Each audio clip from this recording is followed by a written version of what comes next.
청와대 특별감찰반의 민간인 사찰 의혹을 제기했던 김태우 전 수사관이 또다시 추가 폭로에 나섰습니다. 당시 청와대 특감반장이 드루킹 수사를 파악하라고 지시를 했다는 건데요. 직접 한번 들어보시죠. 특감반장 이인걸은 저를 포함한 검찰 출신 특감반원 4명에게 텔레그램 단체방에서 언론 기사 링크를 올렸습니다. 그 기사 내용은 드루킹이 60기가 분량의 USB를 특검에 제출하였다는 내용이었습니다. 이인걸은 위 기사를 텔레그램 방에 올리면서 저를 포함한 검찰 출신 특감반원 4명에게 이렇게 지시하였습니다. 이거 맞는지, USB에 대략 어떤 내용이 있는지 알아보면 좋겠는데.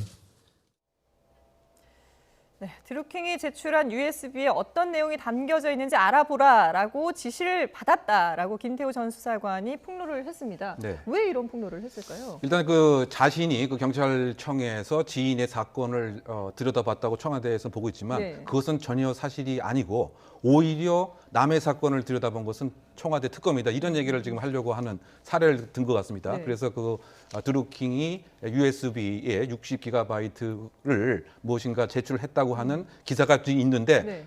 그 내용이 무엇인가를 한번 들여다봐라. 이렇게 얘기한 것은 오히려 문제가 더 있는 것은 아니냐. 예. 그리고 이인걸 특감반장이 지시를 했지만 그 윗선의 청와대의 실력자가 사실은 지시를 한 것이기 때문에 네네. 이것도 중요한 수사의 그 대상이 되어야 된다. 그러니까 본인이 하고 싶은 얘기는 나는 사건을 들여다본 것은 아닌데 오히려 중립을 지키도록 만든 특검 자체를 들여다보려고 하는 이런 것이 더 문제가 아닌가라고 하는 얘기를 하고 싶었던 상황이 아닌가 보입니다. 예. 그러니까 이제 뭐 여러 가지 지적들을 하고 싶은 내용이었는데, 근데 이런 부분을 폭로를 한꺼번에 한 게 아니라 이렇게 지금 벌써 3번째 이제 폭로거든요. 네. 조금씩 폭로를 하고 있는데, 근데 이 시점을 두고 또 논란이 있는 것 같아요. 그러게요. 일단 말씀하신 것처럼 본인은 이렇게 얘기를 하고 있어요. 자료가 너무 많기 때문에 예. 그중에서 정말로 문제가 있는 것들을 골라내느라고 단계적으로 발표를 했다고 하는데 네. 근데 생각해보면 또 하필은 또 본인이 검찰 수사를 또 앞두고 있다는 측면이 있기 때문에 이틀 전이죠. 예. 그 시점에 발표한 게 아니라 예. 게다가 내용 자체가 드루킹과 관련해서 이제 김경수 지사가 1심에서 유죄 판결을 받았지 않습니까? 네. 지난주에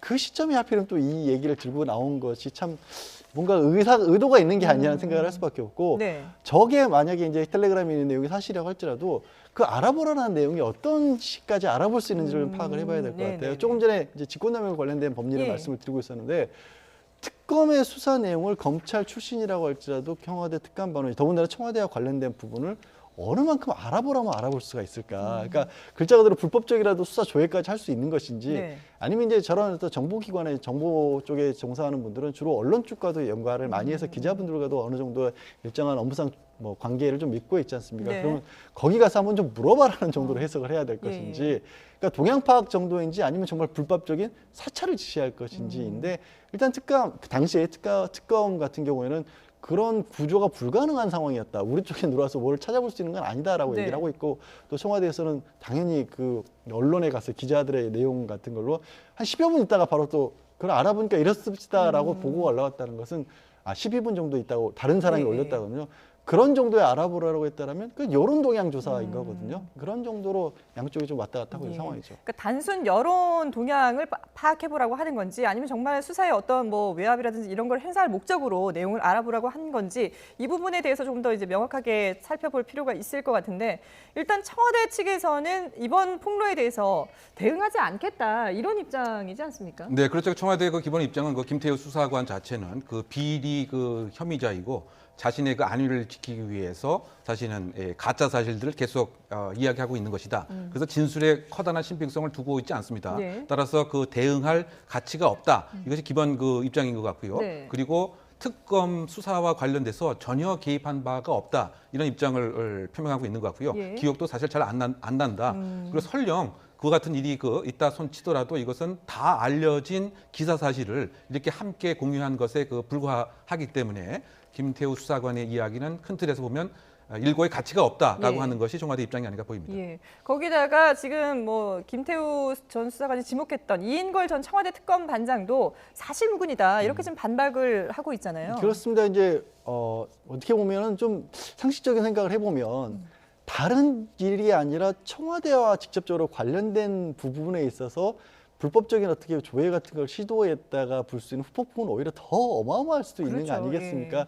그리고 그래서 이제 이인걸 전 특감반장 같은 경우는 이게 내가 무슨 말을 하는지 자체를 모르겠다. 혹시 알아보라고 얘기를 했더라도 일반적인 말씀드린 것처럼 이런 동향 같은 걸 좀 파악해 보라는 얘기는 할 수 있을 예. 것 같다. 그리고 그런 어떤 정말로 문제가 될 만한 소지가 있는 지시였다면 이걸 단체 대화방에 올렸을 리가 없지 않느냐라는 얘기를 하고 있는데 같은 말이라도 해석하기 나름인 것 같긴 예. 해요. 그러니까 지난번 이제 두 번째 폭로였던가요? 이 김태우 수사관이 그 조국 민정수석과 관련된 회식 자리에서 네네. 충성을 맹세한다라면서 조국에게 충성한다라는 얘기를 했다. 이게 네. 무슨 공식 건배사였다 이런 얘기를 하고 있지만 그 의미를 그 술자리에서 그런 얘기를 뭐 할 수는 있겠지만 그게 뭐 정말로 조국 민정수석에게 청와대가 아니라 충성을 해라라고 해석을 할 것이냐. 네.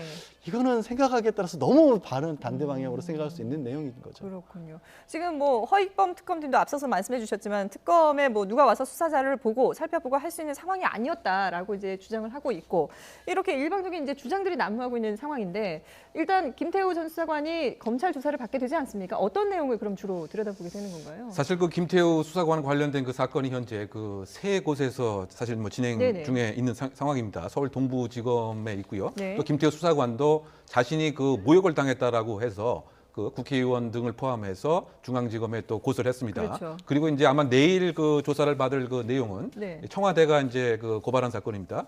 국가 공무원으로서 기밀을 누출했다. 즉 특감반에 알게 된 사실을 언론에 불법적으로 유출했다. 예. 이 혐의를 그 포함을 해서 지금 우리가 알고 있는 셀프 승진의 노력을 했다라고 하는 점, 즉 자신이 그 5급 감사관이 될 수 있는 이런 영향력을 행사하려고 했던 점, 네. 그리고 그 지인의 수사 상황을 알려고 하는 이런 그 노력에 관한 불법적인 그 사실들, 그리고 그 골프 접대와 그 관련된 사항들, 이것이 그 중점적인 것인데요. 네. 어쨌든 그 검찰에서는 김태우 수사관의 자택 등에 2회에 걸쳐서 그 압수수색을 실시해서 상당 부분 또 그 증거를 확보해 놓은 것 같습니다. 네네. 어쨌든 그 내일 수원지검에 김태우 수사관이 출석할 예정이 있습니다. 예. 자, 수사 결과가 또 나오면 저희가 또 바로 다뤄드리도록 하겠습니다.